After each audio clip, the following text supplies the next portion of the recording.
मागील 2 वर्षांपासून शिक्षक भरती झालेली नाही। सरकारनं तातडीने पवित्र पोर्टलद्वारे शिक्षक भरती करून घ्यावी ही या मागणीसाठी राज्यभरातून शिक्षक आणि काही जे नवीन शिकलेले विद्यार्थी आहेत ते देखील या आंदोलनामध्ये सहभागी झालेले आहेत। पुण्यातील आयुक्त कार्यालयाच्या बाहेर या ठिकाणी अशा पद्धतीने हे सगळे जण जे राज्यभरातून आलेले आहेत ते आंदोलन करत आहेत।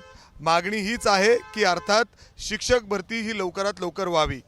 अनेक वेळा तुम्ही आंदोलन करून झालेली आहे या अगोदर देखील, मात्र कुठेही सरकार दाद देताना दिसत नाही का?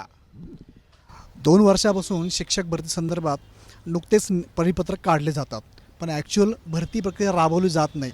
याच्यावरती ते उपाय म्हणून बऱ्याच वेळेस संच मान्यता, अतिरिक्त शिक्षक, समायोजन, आंतरजिल्हा बदली अशा वेगवेगळ्या मुद्द्यांवरती अडकून ठेवली जाते। 2 वर्षापासून विद्यार्थी प्रॉपर अभ्यास करतोय, पण त्याला अजूनही रोडमॅप क्लिअर नाही आहे।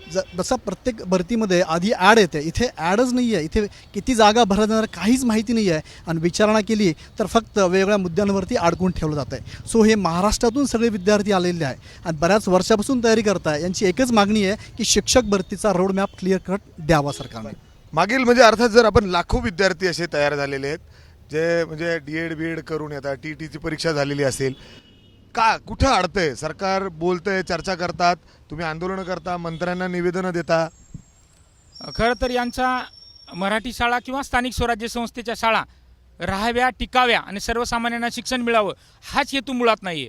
कारण आता बघतोय आपण या देशात 96 नंतर आता पुन्हा 86 नंतर पुन्हा आता 2020 न्यू एज्युकेशन पॉलिसी आली, त्यानुसार शिक्षणही तसं दर्जेदार गुणवत्तापूर्ण असायला पाहिजे, बरोबर?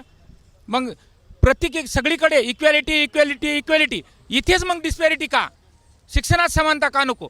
तर आमचा प्रमुख मागणी आहे बेरोजगार गुणवत्तापूर्ण उमेदवार हे जर सर्वसामान्य मराठी स्थानिक स्वराज्य संस्थेच्या शाळेवर गेली तर अधिक दर्जेदार गुणवत्तापूर्ण शिक्षण महाराष्ट्रातील मुलांना मिळेल आणि यांना हक्काची नोकरी मिळेल। आणि सरकारने आता कुठलाही विलंब करू नये, प्रामाणिक हात जोडून महाराष्ट्राच्या सामान्य जनतेच्या हातात हा लढा जाण्याच्या पूर्वी शिक्षक भरती करून मुलांना परिपूर्ण शिक्षक द्यावेत आणि बंद पडणाऱ्या शाळा वाचवाव्यात। अर्थात मराठी शाळा सुद्धा वाचवायचे।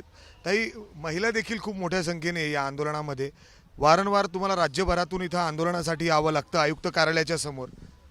काय अडचण आहे आणि प्रामुख्याने कुठं अडतंय? सरकारची धोरण मुळात गरिबांसाठी आहेच नाही। सर्वसाधारण कुटुंबातून आलेल्या महिला आहेत, सगळी जी सरकारची सध्या धोरणं तयार होत आहेत आणि बनलेली आहेत ती सगळी धोरणं अंबानी, अदानी अशा लोकांसाठी आहे किंवा बिझनेसमॅन लोकांसाठी आहे। आणि दुसरी गोष्ट म्हणजे महाराष्ट्रातनं मराठी संपवायचा प्रयत्न म्हणजे महाराष्ट्रातला पुरोगामी वर्ग संपवणं हा यांचा प्रयत्न सातत्याने सुरू आहे। काही महिला अजून आहेत, त्यांच्याशी देखील बोलायचा प्रयत्न करू। तुम्ही लांबून आलात, म्हणजे अर्थात तुम्हाला आता निवेदन दिलंय, काय भेटेल अपेक्षा काय वाटते? म्हणजे मंत्र्यांपर्यंत गेलात, मुख्यमंत्र्यांना काय? आम्ही फक्त त्यांचं पाहतोय की आश्वासनावरच आश्वासन आहेत। गेले 11 महिन्यापासून आम्ही वाटच पाहतोय। त्यांनी परीक्षेला खूप घाई केली आणि परीक्षेला घाई करूनही आम्हाला वाट पाहावी लागली आणि 50 प्रेफरन्स म्हणजे प्राधान्यक्रम त्यांनी आम्हाला वाढवून द्यायला हवेतच। आणि येत्या जूनमध्ये आमची शिक्षक भरती व्हायलाच पाहिजे आणि जास्तीत जास्त संख्येने शिक्षक भरती व्हायला पाहिजे।